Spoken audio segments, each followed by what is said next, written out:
안녕하세요. 오늘은 수요일이었죠? 오늘은 6월 19일 수요일이었어요. 그쵸? 원래는 라이브로 하려고 했잖아요. 안 돼요. 절대 그럴 수가 없어요. 하다가 너무 놀랐어요. 그래서 당분간은 이렇게 녹화로 해서 올려야겠다 이런 생각을 했습니다.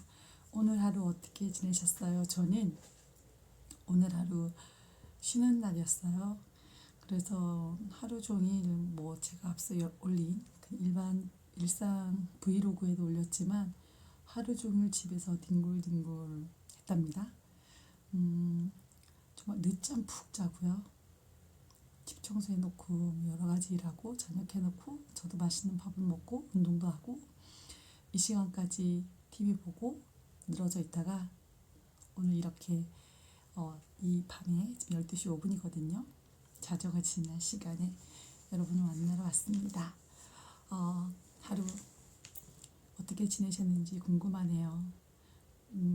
저도 여러 가지 고민과 문제들을 끌어안고 하루하루를 보내고 있는 하나님의 딸이기도 하고 전도사이기도 하고 성도이기도 하고 엄마이기도 하고 그런 여러 가지 감정들을 안고 보낸 하루였습니다. 오늘은 창세기 이제 9장을 읽을 차례잖아요.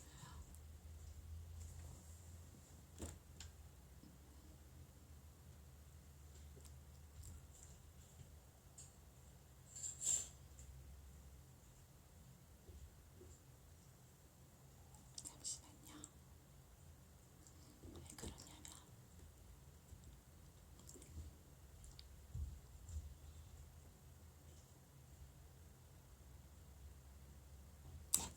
됐어요.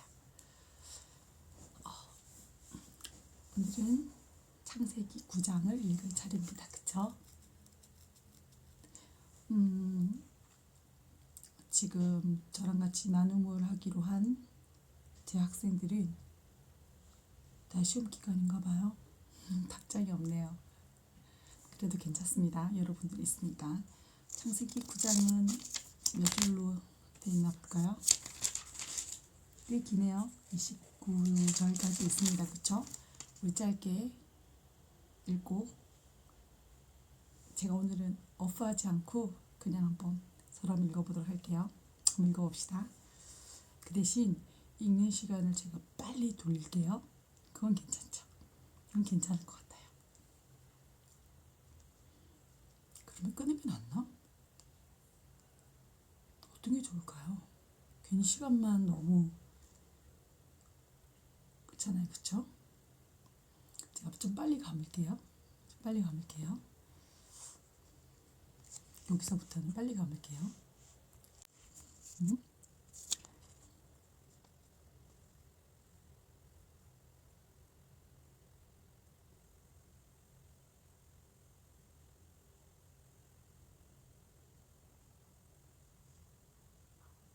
제가 좀 빨리 읽는 편이긴 해요. 저는 8절 읽고 있습니다.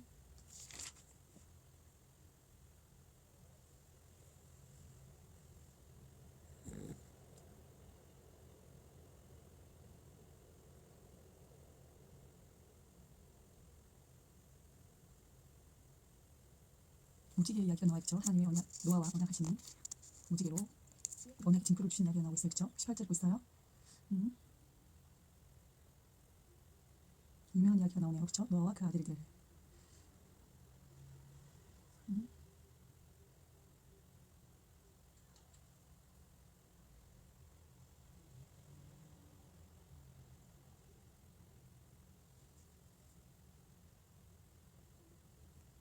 자, 다 읽었습니다. 사실 성경 한 장 있는데 거의 한 2분밖에 들지 않아요? 23, 29절까지인데 그죠? 그래서 우리가 성경을 읽는 일에 좀 마음을 둬야 할 것 같아요. 우리가 24시간을 우리에게 주어졌고 그죠? 그걸 분으로 따지면 24시간이 면 1262, 1440분 40분 중에 2분도 소요하지 못한다는 거 하나님의 말씀인데 좀 문제인 것 같아요. 그죠? 자, 오늘은 이 창세기 9장에 보면 우리가 너무나 흔하게 알고 있는 이야기가 나오고 있습니다. 하나님이 노아와 셈, 함, 야벳에게 노아의 아들들에게 하나님께서 다시는 인류를 노아를 통하여서 재창조를 해주시고 새로운 인류를 만드시는 이후에 내가 너희들과 무지개로 언약을 하겠다 이야기가 나와요. 그렇죠? 요즘에 무지개 하면 조금 안 좋은 뭐안 좋다 여러 가지 이야기들이 많아요. 그렇죠? 무지개로 노아와 언약을 세우시는 이야기가 나와요. 그리고 원래는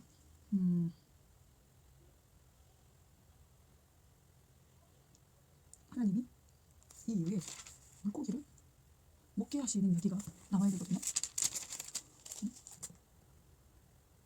그렇죠. 창세기 29장에서부터 원래는 그 이전에 노아 홍수 이전에는 채소만 먹어야 됐어요. 채소만 먹었는데 노아 홍수 사건이 일어나 하나님이 이제 고기를 먹는 것을 허락해 줍니다. 그렇죠. 엄마 앞에 나와 있는 부담스럽네.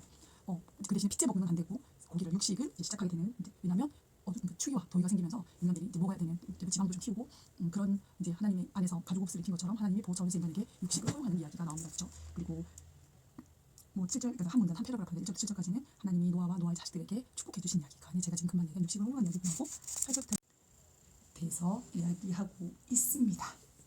그래서 무지개를 볼 때마다 너희들이 내가 너희의 하나님 됨을 기억해라 뭐 이런 이야기를 하고 있는 거예요. 그렇죠? 물론 내용은 조금 다르지만 선악과 생명나무와 비슷한 의미인 거죠.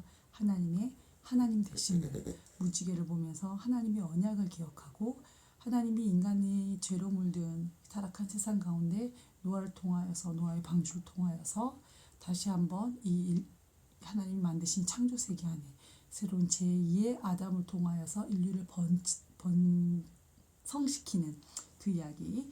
그래서 제2의 하나님의 어떤 상징, 시그니처 이렇게 그런 모습이 나오는 거죠. 그게 바로 무지개 언약입니다. 그렇죠? 그 이야기가 17절까지 나오고 있어요. 그리고 세 번째 패러그래프에는 셈, 함, 야벳 우리가 너무나 잘 알고 있는 이야기죠. 그렇죠? 노아가 포도주를 마시고 누워있는데 함이 아버지의 하체를 보고 나서 그것을 셈과 야벳은 덮어주러 가지만 함이 그것을 보고 아버지를 뭐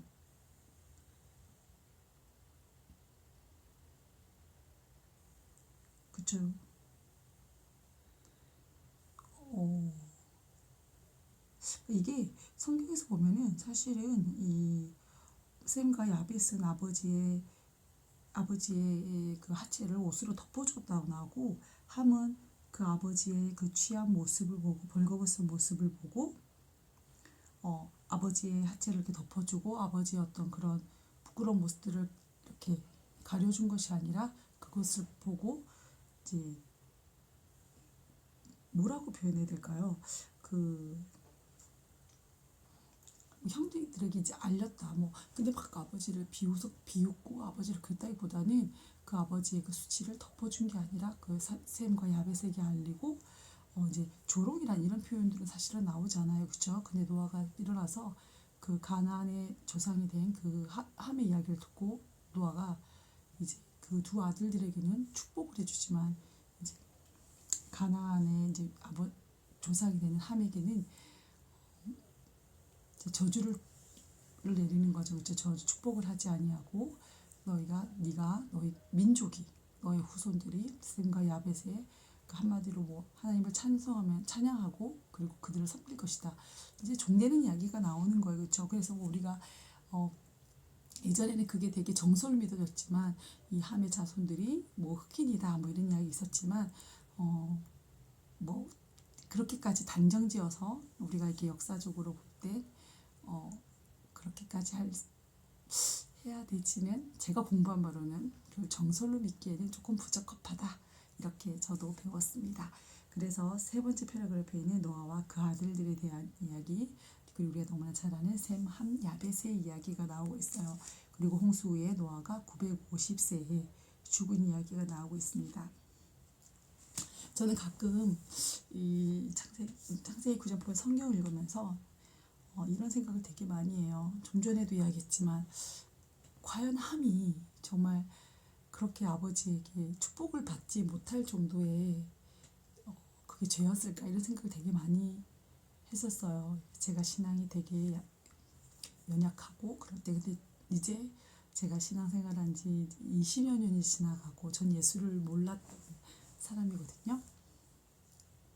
그러다 보니까 이제 조금 뿌리가 좀 깊이 이렇게 신앙의 뿌리가 내리다 보니까 우리가 생각할 때 우리 인간이 생각할 때 이런 작은 실수 작은 죄 이렇게 우리가 구분하지만 하나님이 보시기에는 이 아들이 아버지의 하체를 보고 그 아버지의 수치를 가려주지 못했다는 것은 이 시대에 그 자녀가 아버지에게 해서는 안 되는 그런 이제 죄라는 카테고리가 워낙 크다 보니까 그렇죠. 그런 어떤 죄다. 그래서 노아가 셈과 야벳에게는 그렇게 축복을 하고 함에게는 이렇게 저주를 했다. 우리 인생에도 그런 것 같아요.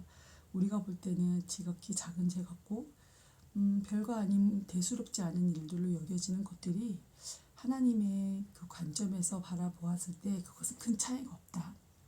우리가 나눈 아주 작은 부분이지 그것은 하나님 입장에서 볼 때는 큰 이런 생각이 들더라고요.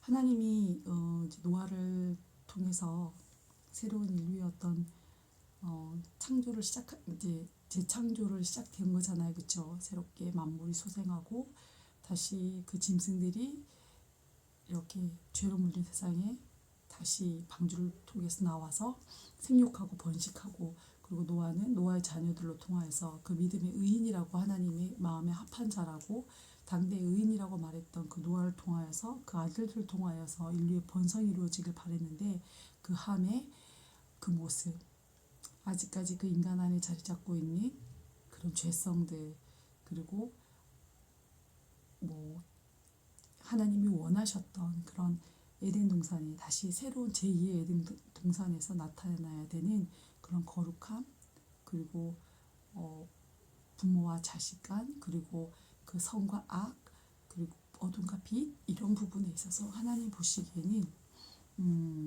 이러한 부분들이 우리에게도 동일하게 지적되지 않을까 이런 생각이 들더라고요. 그래서 우리가 하나님의 사람들로 이 땅에서 살아내다 보면 인간이 만들어 놓은 어떤 그런 죄의 범주, 도덕적인 양심, 윤리적인 범주 안에서 우리가 스스로 위로받고 스스로 이렇게 변명하고 스스로 아니람을 찾을 때가 많은데 그것은 하나님 성경적 가치관으로 보았을 때 그것은 바람직하지 않다. 이런 생각이 들더라고요. 그래서 우리가 조금은 더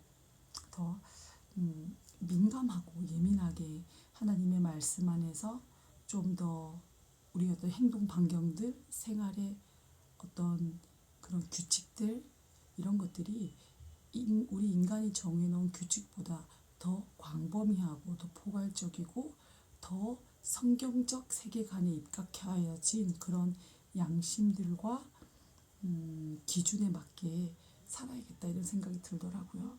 그래서 우리가 날마다 기억해야 되는 것은 하나님이 우리에게 주셨던 그 생명나무의 언약들 하나님 에덴 동산에서 또한 제2의 노아의 인류의 시작을 통하여서 주셨던 무지개 언약들 그리고 이후에 또 나오는 아브라함을 통해서 주셨던 그런 언약들 우리가 이런 그리고 점점 시간이 흘러서 예수 그리스도를 통하여서 주셨던 그런 하나님을 사랑하고 예수 사랑하는 그 계명 안에 들어있는 그 모든 인류와 하나님과의 관계를 다 포함하고 있는 그리고 성경 창세기 1장부터 요한계시록 21장까지 나타나 있는 하나님께서 우리에게 말씀하시고자 하는 명령과 계명들 우리가 이런 것들에 좀 더 집중하고 그것들을 깊이 있게 바라보는 관점이 필요하겠다 이런 생각이 들더라고요. 그래서 제가 마음 안에 이게 무슨 강아지 코 고는 소리예요. 저도 제가 짧게 이야기하자면 저는 예수 믿지 않는 아주 막 너무 잘 나가려고 노력했던 그런 사람이었는데 남편을 통해서 제가 예수를 믿게 되고 지금 제가 이 나이까지 온 거거든요. 전도사라는 그리고 계속 공부를 하고 있는 사람이 되었습니다. 지금 생각해 보면 저는 예수를 믿지 않아서 저는 예수를 26살 때까지 예수를 믿지 않았으니까요. 저한테는 예수의 십자가, 뭐 하나님의 언약, 약속 이런 것들이 전혀 제 인생에 어떤 나침반 역할을 해주지 않았다고 생각하고 살았었어요. 그런데 제가 인격적으로 예수님을 만나고 나니까 제가 정말 타락하고 싶었을 때, 그리고 정말 죄를 지어야 하는 그런 어떤 물리적인 상황들, 그리고 인간적인 상황들이 생겼을 때 제가 그런 것들을 다 거절하고 피하고 이렇게 이겨냈던 거 냈더라고요. 그래서 제가 이후에 제가 예수님을 만나고 생각해 보니까 저에게 주셨던 하나님의 은혜였던 것 같아요. 저에게 주셨던 하나님의 약속이셨던 것 같아요. 제가 지금 불현듯 생각이 났는데 이런 이야기도 제가 한번 했으면 참 좋겠다 이런 생각이 드네요.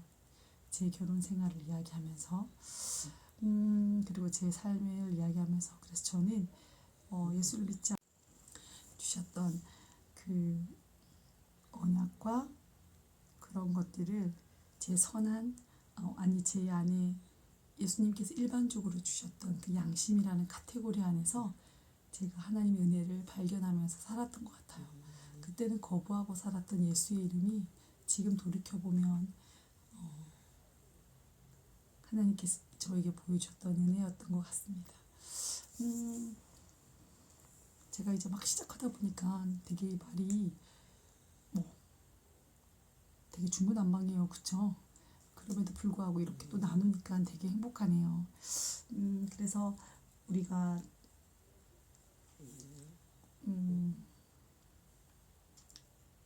조금은 더 생과 함 야벳이 하나님의 언약을 동일하게 듣고 살아낼 수 있었음에도 불구하고 함이 그러지 못하였던 것들, 그리고 그렇게 하나님께서 주셨던 그런 선한 양심대로 살아내지 못하고 아버지에게 이렇게 저주 아닌 저주를 받을 수밖에 없었던 그러한 우리가 상황에 놓이지 않도록 우리가 조금 더 적극적이고 능동적인 신앙생활을 해야겠다 이런 생각이 듭니다. 뭐 함도 순간적인 선택이 아니었을까요? 감정적으로 아버지의 하체를 보고 놀리고 싶었던, 아니면 막 형들이나 막 찾아가서 형제들에게 찾아가서 막 이렇게 아버지를 이렇게 비웃고 그러고 싶었던 순간적인 감정의 선택이었을 거거든요. 그리고 인간이 갖고 있는 기본적인 사람에게 그 사람을 뭐 비난이라고 하기에는 또 이렇게 조롱이라 하기엔 그렇지만 우리 인간이 갖고 있는 어떤 인간의 어떤 그런 습성들, 죄의 습성들 중에 하나라고 저는 생각을 하거든요. 그런 것들이 우리 안에 순간순간 찾아오잖아요. 그럴 때 우리도 하나님의 말씀을 기억하면서 샘과 야벳처럼 누군가의 수치를 가려주고 그런 비난 받아야 되는 설령 행동이라 할지라도 우리가 조금은 그들을 우리 어깨에 자그마한 외투 하나를 걸치고 가서 그 부분을 가려줄 수 있는, 그런 약점들을 가려줄 수 있는 그런 사람들이 되었으면 좋겠습니다. 자, 다시 한번 우리 창세기 9장 퀴즈를 하고 마무리할게요. 하나님이 이제 노아와 노아의 아들들 통해서 노아의 방주에서 나와서 하나님 앞에 번제, 그 화제를 드리고 난 이후에 하나님이 노아와 그 아들들에게 언약을 줍니다. 무슨 언약일까요? 네, 맞아요. 무지개의 언약을 주십니다. 그리고 노아의 방주 이전에는 채식을 했지만 노아의 홍수 이후로는 띵동댕, 맞아요. 육식도 가능하게 되었습니다. 자, 그리고 노아와 그 아들들, 자, 우리 희영이 한번 맞춰보자. 누구? 셈, 함, 야벳. 딩동댕. 자, 마지막 문제 나갈게요. 자, 셈, 함, 야벳 중에 노아가 포도주를 먹고 벌거벗은 하체로 술에 취해 잠들었을 때 그것을 보고 형제들에게 뛰어가서 막 소문을 냈던 그 아들의 이름은 무엇일까요? 딩동댕동. 맞아요. 함, 가나안의 조상이 가나안의 아버지 함이 됩니다. 자, 오늘은 생각보다 시간이 길어졌어요. 저희가 15분이면 끝내려고 했는데 제 결혼 뭐 간증 아닌 간증을 하다 보니까 20분이 되었네요. 하지만 성경 읽는 시간을 조금 줄이도록 하겠습니다. 네. 우리 짧게 여러분들과 함께 기도하고 끝내도록 할게요. 하나님 감사합니다. 오늘도 새날 주셨던 그 하나님, 그리고 또 새날을 주실 그 하나님을 기대하며 나아가는 우리 귀한 성도들 되게 하시고, 또한 이것을 함께 묵상하고 나누는 저희 제자들 되게 하여 주시옵소서. 늘 감사의 고백을, 그리고 하나님의 약속을 따라가는 하나님의 아름다운 자녀들 되게 하여 주시옵소서. 감사드리며 거룩하시고 존귀하신 예수 그리스도 이름으로 기도드립니다. 아멘. 목요일 화이팅 하세요.